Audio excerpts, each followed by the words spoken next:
Hey there, Shane from World Games here. I just received the high-res prototype for my game 9 Muses, and I'm going to unbox it and show everyone what it looks like. I'm really excited about this. This is a version of the game I'm going to be using for blind playtesting. So what that means is typically when I playtest with people, the goal is to see if the game's fun. Obviously, that's first and foremost, but to also make sure that the game has the feeling of fairness between all players, that the flow of the game is great, and that the game ends in a reasonable amount of time. But that means that I'm typically there explaining the game to people.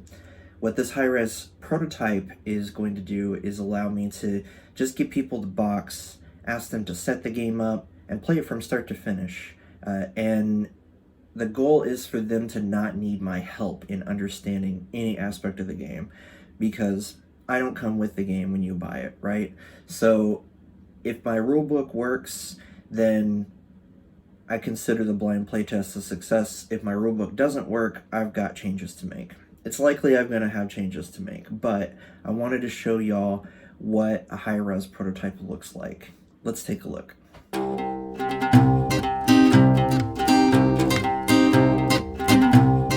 So here's the box. I'm going to make a few tweaks to the box. I'm probably going to move this around, and I think I've got to play with the space between the text here and this artwork of the three poetesses. I might stick them at the bottom, I don't know. But anyway, let's get to it. I'm gonna use a pen to undo the plastic wrap, and if anybody has a problem with that, please avert your eyes. That was a joke. I don't know why anyone would have a problem with that. So this game prototype that we see before us came to me from the Game Crafter. The Game Crafter is a print-to-play company, meaning, or print-on-demand is another term you might have heard. So that means they only print the number of copies individuals buy. They don't do a mass print of the game. Just took the plastic wrap off. This is what the box looks like front and back without the plastic wrap. It looks really good. The back especially looks really good. Components are there. I got some fun little blurbs about the game. And these are the Muse cards and the resources in the game, which are the 3 types of knowledge. I think this looks pretty good.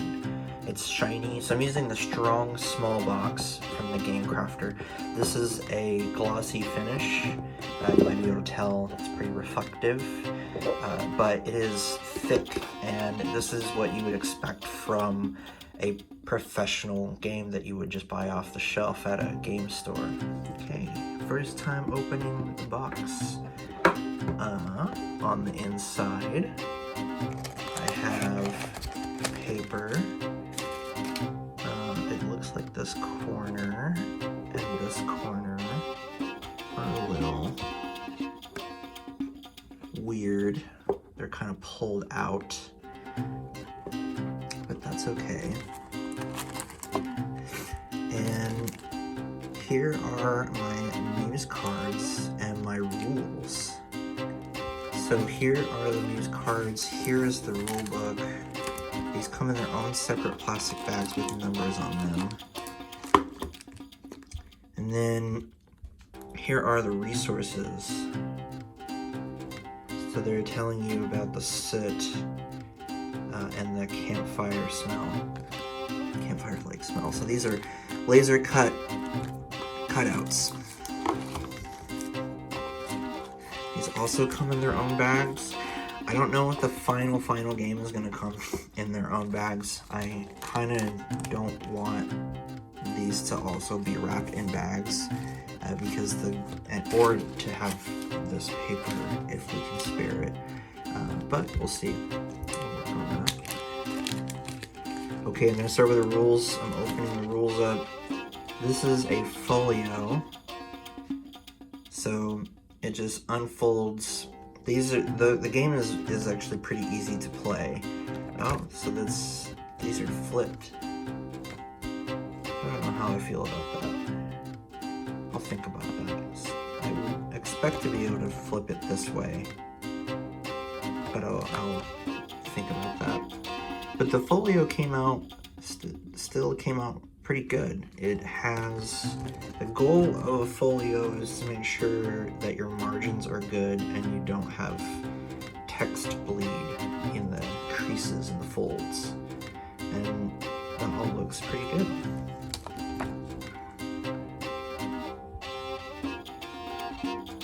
Yep, on the back there.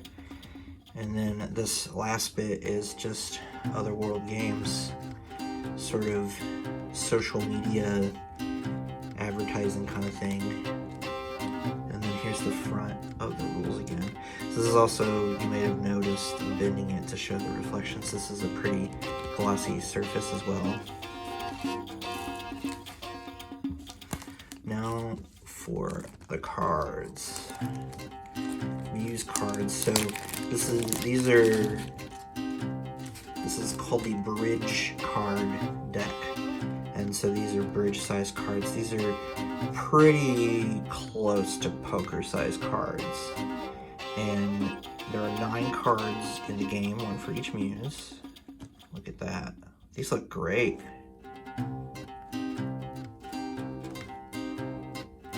Yeah, these are nice. And here's the back. So the back has an image of all the muses arranged, almost like a movie poster. But here's the front. So this is Urania. Urania is the muse of astronomy. And these are 2 different types of knowledge exchanges here that you can perform if you recruit or draft Urania at the beginning of the round. Urania also grants you bonus to science whenever you perform any knowledge exchanges, because in a game of 9 muses, you can pay your opponent 1 craft in order to use their muse's knowledge exchange after they've played their muse. Okay, so I'm gonna move on to the resources here. And so these come in their own little plastic bags. So in 9 muses, there are 3 different types of resources. There's craft, which are these clay pots. There is ethics, which is symbolized by scales. And there is science, which is symbolized sort of by this atomic icon. I'm gonna punch it out. Yeah, that's nice. It's got a nice thickness to it. I'm getting soot on me from the laser cut.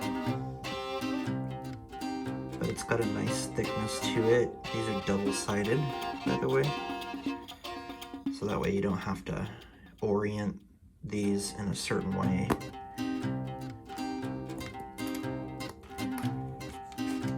I'm gonna punch all these out. So there's also a lot of wasted space I've noticed. These 2 could fit, technically.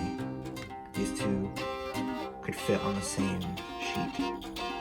But it looks like that didn't happen. So that's another thing I'll try to work through. So ethics is the rarest resource. A little bit of a tongue-in-cheek thing about ethics in society. Science is the middle of the 3 in terms of rarity. And then craft is the most abundant resource. It is also the lowest point getter, so you can't really, it's difficult to use craft to get victory points in the game. But craft is what you use to pay opponents when you want to use their muses.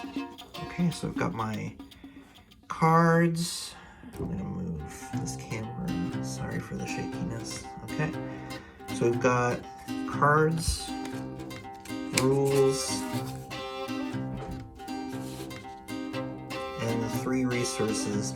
This is everything that's going to be included in 9 Muses. This is the whole game. I'm going to stay with this box size because it could hold 9 Muses, it could hold numerous expansions to the game in a single box, and I really like that. I really love how it turned out. Still got a few tweaks to make, but this prototype is ready for some blind play testing, and we'll see how everyday board game players ingest the rules, consume the rules, and play this game. And then I will probably have some more tweaks to make before 9 Muses officially launches in late fall, early winter. Thanks everyone. Bye.